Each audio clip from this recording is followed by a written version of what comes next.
नाज़रीन, नोटिफिकेशन तो अभी तक नहीं आया। अब जब मैं आपसे बात कर रहा हूं, जो आर्मी चीफ को नया नोटिफिकेशन मिलना था कि 5 साल तक वो कंटिन्यू करेंगे, वो अभी तक नहीं आया। आएगा, कब आएगा, नहीं आएगा, ये बहुत सारी चीज़ें हो रही है। लेकिन एक बात तो बड़ी क्लियर है कि नवाज शरीफ और आसिम मुनीर साहब को आपस में ही सौदा करना पड़ेगा, क्योंकि मेरी दानिश में आसिम मुनीर जैसा जर्नैल नवाज शरीफ साहब को मिलेगा नहीं, जो इस लेवल तक मामलात को ले जाए जहां तक आज तक पाकिस्तान का कोई जर्नैल नहीं ले जा सका। पाकिस्तान में डिक्टेटर्स भी आए हैं, पाकिस्तान के अंदर बड़ी तबाही फिरी रही है, जमहूरियत को बहुत मरतबा अंडरमाइन किया गया, लेकिन इसके बावजूद ये पहली मरतबा पाकिस्तान में कोई ऐसा मिलिट्री जनरल आया जिसके दौर में खवातीन तक के ऊपर हाथ डाला गया, बहुओं, बेटियों और बहनों तक पे हाथ डाला गया। इस लेवल तक आज तक पाकिस्तान की तारीख में कोई जर्नैल नहीं आया था। चादर और चार दीवारी फिर भी महफूज रही थी, चाहे वो ज़िया-उल-हक का दौर हो, चाहे वो किसी का भी दौर हो। अयूब खान के दौर में फातिमा जिन्ना मादर मिल्लत के ऊपर अटैक किया गया, उनके ऊपर घटिया चीजें की गई, लेकिन जो खवातीन थी, नॉर्मली जो अवाम थी, वहां पे खवातीन महफूज रही।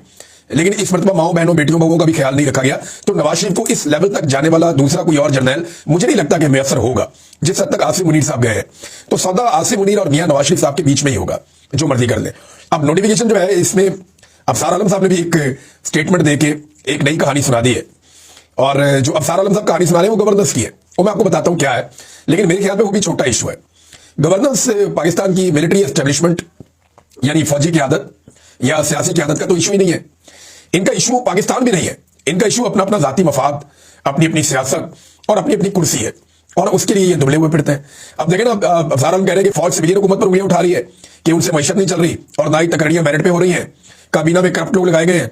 दूसरी तरफ जो सिविल हुकूमत है वो अपनी कारकर्दगी बेहतर करने की बजाय ये कहती है कि आप कौन सा दूर से धुले हुए हैं, आपके अंदर भी तो फला फला बंदा इतना इतना माल बना रहा है। इल्जामात के खेल में नुकसान पाकिस्तान का हो रहा है और पाकिस्तान के लोगों का हो रहा है। हकीकत यही है कि सिविल मिलिट्री दोनों अतराफ करप्शन और नाअहल अफराद दोनों तरफ मौजूद है। अच्छा, ये अब अफसार आलम साहब कह रहे हैं कि वो ये हकीकत जानते हैं। अफसार आलम वो सहाफी हैं जो इस वक्त एस्टेब्लिशमेंट के चहीते हैं और एस्टेब्लिशमेंट की तरफ से उन्हें सत्य खैर है, और आजकल उनका सर कढ़ाई में है, सारी उंगलियां घी में, तो आजकल तो वो कुछ भी कह सकते हैं। लेकिन उनका यह मानना है कि चाहे पीएमएलएन की हुकूमत है जिसके वो बड़े करीबी है, नवाज शरीफ साहब ने उनको ओहदे भी दिए माजी में, वो नवाज शरीफ और मरीम नवाज की गाड़ी में ट्रेवल भी करते हैं और बड़ी कुर्बतें उनकी शरीफ खानदान के साथ, और साथ में उनकी मिलिट्री एस्टेब्लिशमेंट के साथ भी बड़ी कुर्बतें। तो वो ये कह रहे हैं कि ना सिर्फ जर्नैल करप्ट है इस वक्त, वो 2 नंबरी और बेईमानी कर रहे हैं, बल्कि जो पीएमएलएन की कैबिनेट है वो भी करप्ट है, वहां पर भी 2 नंबरी और बेईमानी हो रही है, और उनका यह फरमाना है कि काफी ज्यादा हो रही है। ये इस हकीकत से पर्दा उठा रहे हैं अफसार आलम साहब। अब मामला है क्या?